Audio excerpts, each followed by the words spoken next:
page 240. "No, Tom," said Mrs. Woodlawn, "I cannot blame you so much, but that a daughter of mine should go so far forget herself in her hospitality to a guest, that she should be such a hoden as to neglect her proper duties as a lady. Shame to her, shame! No punishment that I can invent would be sufficient for her." As Caddy went upstairs, she saw father standing in the kitchen door, and she knew that he had witnessed her disgrace. But she knew, too, that he would do nothing to soften the sentence which mother had spoken, for it was an unwritten family law that one parent never interfered with the justice dealt by the other. For hours Caddy tossed about on her bed. The upper room was hot and close, but an even hotter inner fire burned in Caddy. She had some of her mother's quick temper, and she was stung by injustice. She would have accepted punishment without question if it had been dealt out equally to the boys. But the boys had gone free. All the remorse and the resolves to do better, which had welled up in her as soon as she had seen Annabel's tears, were dried up now at the injustice of her punishment. Hot and dry-eyed, she tossed about on the little bed where she had spent so many quiet hours. At last she got up and tied a few things which she most valued into a towel. She put them under the foot of the mattress and lay down again. Later she would slip down into the kitchen and get a loaf of bread and father's old water bottle, which she would fill at the spring. At least they could not begrudge her that much. They would soon cease to miss her. Perhaps they would adopt Annabel in her place.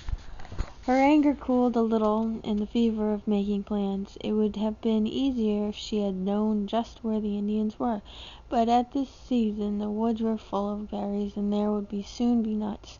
John's dog would protect her, and she could live a long time in the woods until she could join the Indians. She knew that they would take her in, and then she would never have to grow into a hateful thing which mother was always talking about, a lady.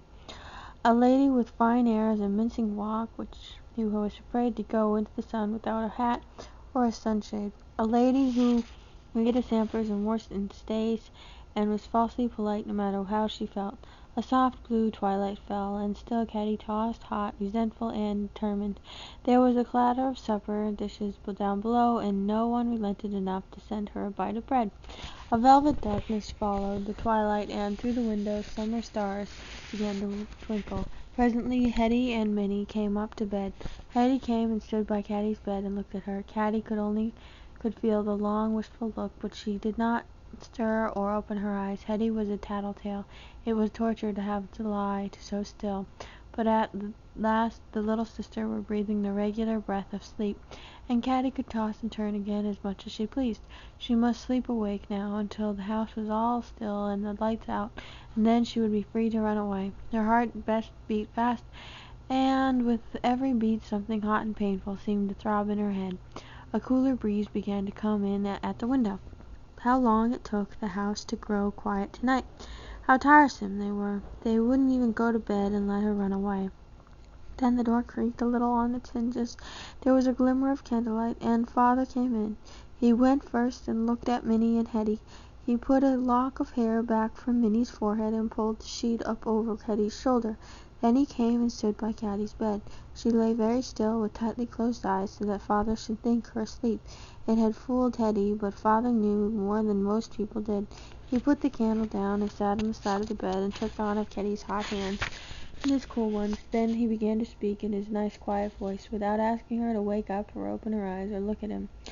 "Perhaps mother was a little too hasty, Caddy," he said. "She really loves you very much, and you see, she expects more of you than she would of someone she didn't care about. It's a strange thing, but somehow we expect more of girls than of boys. It is the sisters and wives and mothers, you know, Caddy, who keep the world sweet and beautiful.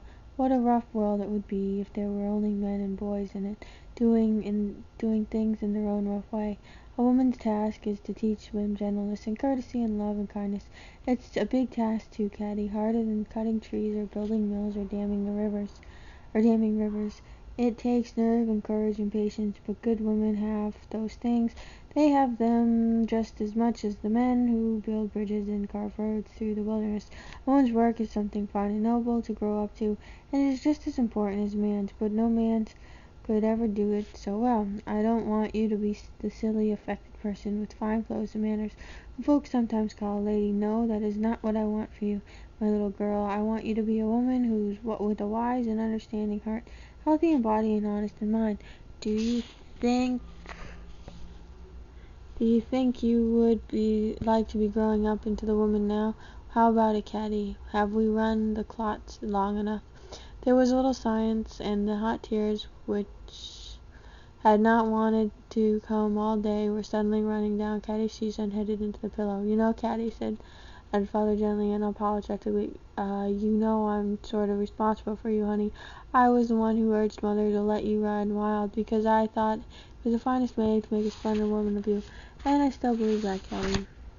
Suddenly Caddy flung herself into Mr. Woodlawn's arms. It was all she could say, and really there was nothing more that needed saying. Mr. Woodlawn held her a long time, his rough beard pressed against her cheek.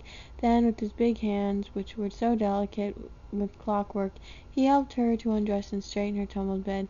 Then he kissed her again, and took his candle, and went away, and now the room was cool and pleasant again, and even Caddy's tears were not unpleasant, but part of the cool relief she felt. In a few moments she was fast asleep, but something strange had happened to Caddy in the night.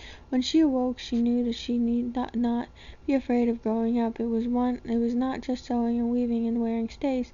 It was something more thrilling than that. It was a responsibility, but as Father spoke of it, it was a beautiful and precious one, and Caddy was ready to go and meet it. She looked at the yellow sunshine on the floor, and she knew that she had slept much longer than she usually did. But both Hetty's and Minnie's bed were empty. But as soon as Caddy began to stir around, Hetty came in as if she had been waiting outside the door. "Oh, say, Caddy," she said, "I'm awfully sorry I went and told on you yesterday. Honest I am. I never thought you'd get it so hard, and I'll tell you what, I'm not going to be a tattler any more. I'm not.